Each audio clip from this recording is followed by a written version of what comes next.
Thickies, welcome back to Thick Girls Guide, or welcome if you're new here. This is your official guide to all things plus size fashion, style, lifestyle, and traveling.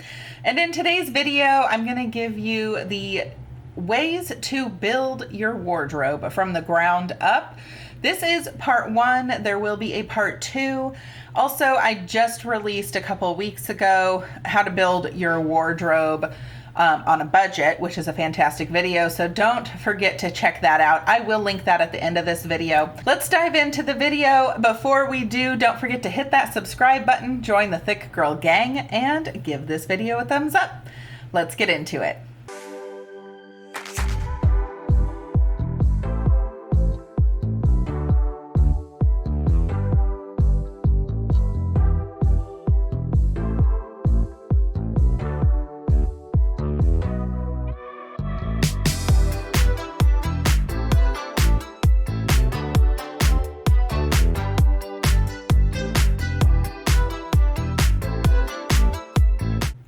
Guys, so I am filming this in January. This will probably be February's kind of how-to video though. But January, of course, I don't like the new year, new me type of thing, like new year, same me, better habits, or trying to make better habits. You know, trying to be a better me, I guess, is what I prefer.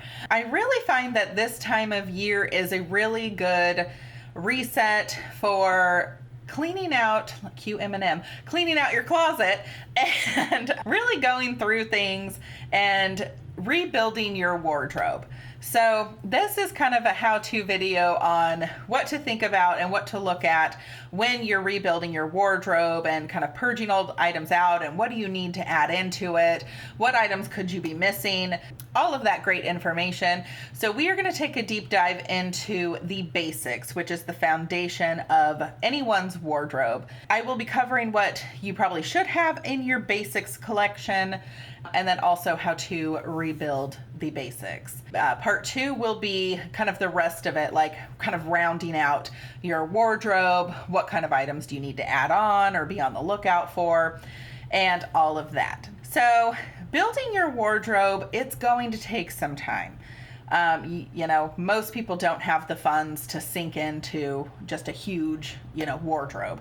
I personally, my wardrobe is enormous. And the reason it's so big is because I worked in fashion retail for quite a long time. I accumulated a lot during that time frame.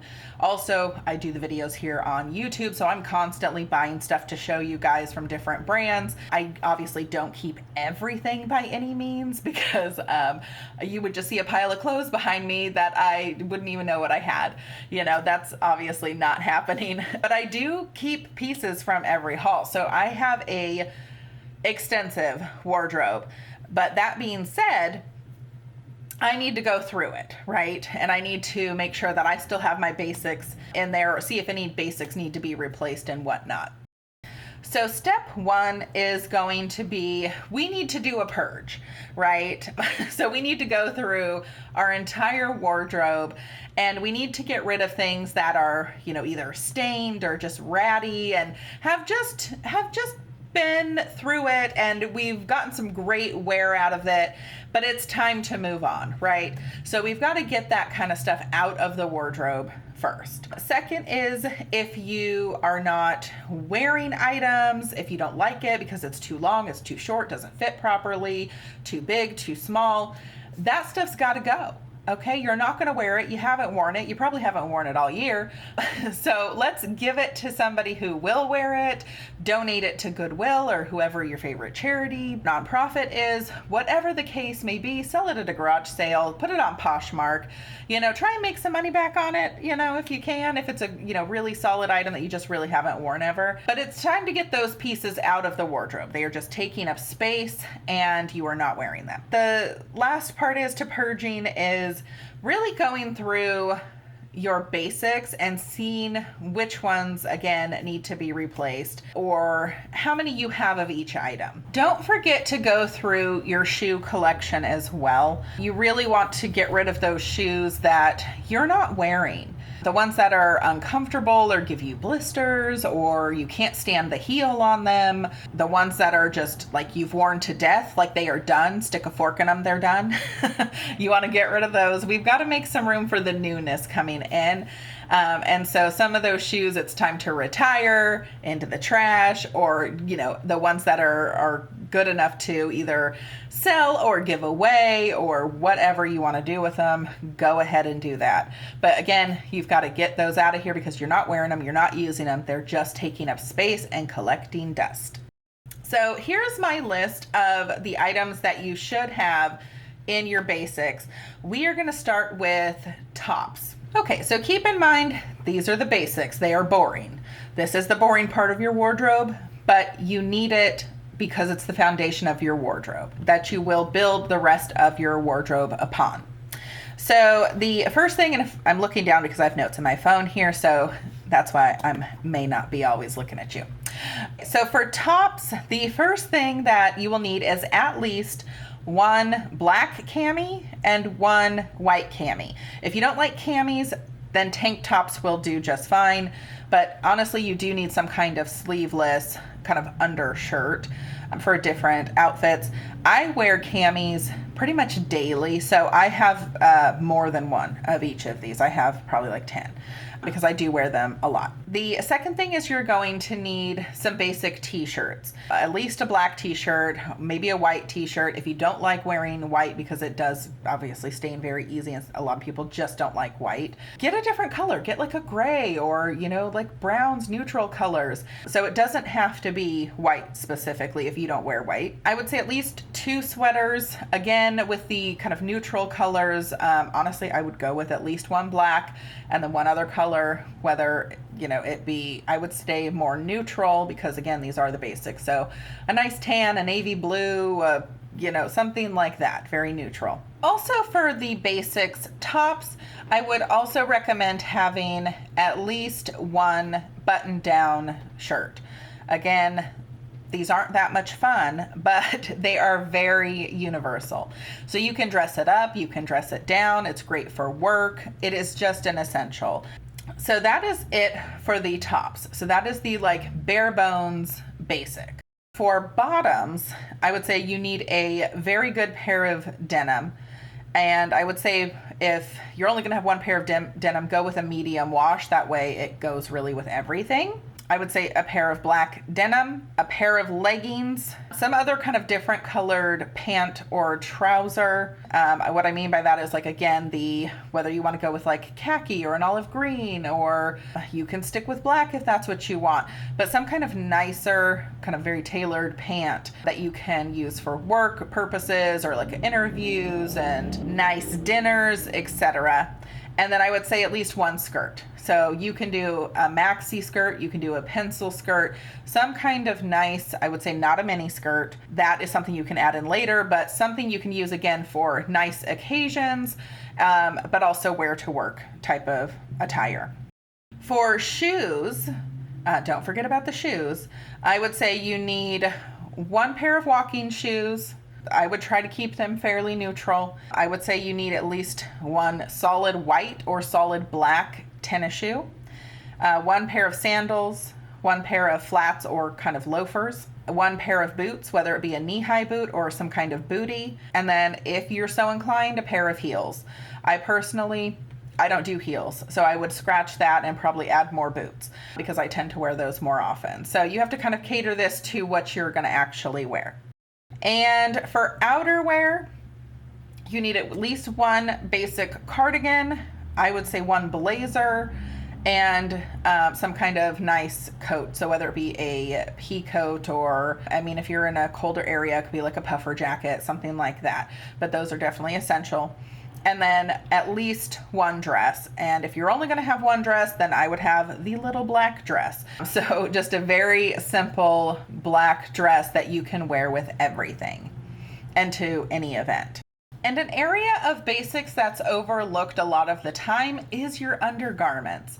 So the proper bra and panties and shapewear, that all is going to matter because that's also the foundation for any of your outfits. Nothing ruins an outfit like an ill-fitting bra. Like if you have one of those things where it's just a straight ski slope and it's no support, it's not pulling those girls up where they belong, you're down to your knees, no matter what you're wearing, it's not gonna look great. There, in this day and age, you can definitely find a bunch of bras that give you great support, gets the girls up where they need to be, gives you a nice lift and separation, and are still very comfortable. And if your bra's not comfortable, then you're wearing the wrong bra. So it's places like Lane Bryant and Torrid, they offer free bra measurements. And as intimidating as it may be, do yourself a favor and go get measured for a bra. Because if you are coming in the door and you can't wait to get that bra off and it's too tight or it's rolling up or you're popping out everywhere, well, yeah, it's uncomfortable because it's not fitting correctly and you don't have the right size bra. So the undergarments are so important. So do yourself a favor as well and go through all your bras, and Lord knows you have that favorite one that is the most comfortable and she is ratty as hell. She needs to go, okay? She needs to go. She is not cute anymore. She is looking rough. It's time to purge that one and let her go. But don't do that before you get some new bras. But again, get measured, make sure those bras are comfortable. Do not just buy them to buy them because you need a new bra. Make sure they're comfortable and that they fit properly. And then same with your underwear. Like there is nothing worse than if your underwear is getting like too small or it's, I don't know, it's like climbing up in places it doesn't need to be going. Go get yourself some new underwear that fits properly. Okay, that is honestly one of the worst things ever. And then shapewear on top of that. I mean, I don't really do shapewear anymore, but what I do under dresses and skirts is the Livy bike shorts from Lane Bryant. And they have a panel, probably about 6 or 8 inches, that helps, like your midsection helps to hold everything in. And they're just incredibly comfortable. They prevent the chub rub. And so that's what I've been wearing recently under my dresses and skirts. And again, super comfortable, can wear it all day long. If they fit properly, they do exactly what they need to do. So if you need some more, you know, of the shapewear kind of stuff, then make sure you pick that up as well. So after you have purged your wardrobe, got out all that stuff that you no longer like or wear that just isn't your style, or that's uncomfortable, and you've really narrowed down your basics, got those replaced and everything set there, now it's time for the fun part, which is rebuilding your wardrobe that your style is now. If you don't know what your style is, that's okay. What I recommend for that is to look on Pinterest. I freaking love Pinterest because it gives me so many great ideas of different styles that I never even thought of. It also lets you look into kind of some pieces that you have and how to reuse those in different ways and style it differently. So you may find, for the things that you end up keeping, you may find new ways to style different things as well and utilize those pieces better. But also Pinterest is great, again, for adopting a new style. I'm sure your style is very different from what it was 5 to 10 years ago, just as mine is now. And it's okay to change your style or have multiple different styles to work with. That's what makes fashion so fun. Don't think you have to stay within a certain style and don't box yourself in. So that will be part 2, is how to round out your wardrobe once you've kind of researched what kind of styles that you like. But I hope this video helped with how to narrow down the basics and also how to purge your closet for the new year and just kind of reset your wardrobe. Don't forget to hit that subscribe button. Make sure you're subscribed and get notified for part 2 here. And don't forget to give this video a thumbs up. Don't forget to check out my last video, how to rebuild your wardrobe on a budget. Again, this is the perfect time of year to hit all those year-end sales and save some money on rebuilding your wardrobe because it does take time and it does take money. So there's definitely ways to do it smarter and cheaper. All right, we'll see you next time. Bye, guys.